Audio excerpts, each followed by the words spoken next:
I am the fourth generation farmer on this piece of land, and we've been here for about 125 years. Currently, the third generation is still around today, and the fifth generation has come back to the farm. We farm about 750 acres. Our main focus is apples, but we do grow some row crops as well. Our history goes back to a small dairy, started growing some fruit on the side, and my father decided that he wanted to focus more on fruit. Anytime you own your own business or you have the opportunity to be in a leadership position, it's important to develop your employees or the other people that you're bringing along. To me, leadership is motivating people to move someplace that they've never been or never thought they could go. And that comes with your employees, so I like to think that if I can replace myself with somebody else, then that's a job well done in terms of leadership. And also, I'm chairman of a couple boards and sit on other boards, and so you always have employees within that organization, and I think it's important to seek to motivate them by giving them the opportunity to lead as well. So our relationship with Tony Blattner is he is our field operations at our packing house, and so he interacts with us in terms of harvest dates, quality, and helps us focus on varieties that we need to be considering to plant down the road to receive optimal market prices. Just because of his leadership capabilities, his willingness to be that person out there that will get involved on U.S. apple committees, on Michigan apple committees, involved in some other hort associations or what have you. So he's willing to give his time for the industry itself, but also then try to bring it down to the grass level, and share that information, to individual growers and what have you. So just having someone like that.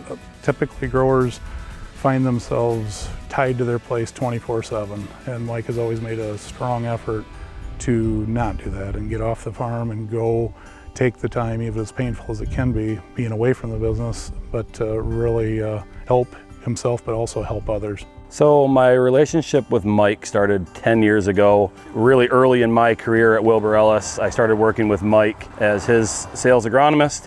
Mike is a leader in integration and progressiveness with him and his farm and his whole family, actually. Mike is always open to new ideas, always being very conscious of the bottom line, return on investment for the grower, but also always keeping in mind the quality of product that the consumer gets at the end result. He truly is the best example of somebody that is leading our industry, that is leading the apple industry forward, like I said, in a lot of new technologies and new varieties, and always willing to help and offer his farm and whatever they have to move the industry forward. And while doing this, Mike is very humble in this. He thinks this is just part of how he should be helping the industry, because the industry has helped him and his family throughout so many years. We work with MSU Extension. Phil and Amy are our hort agents around here. Phil is retiring, but he has been a huge asset to our farm.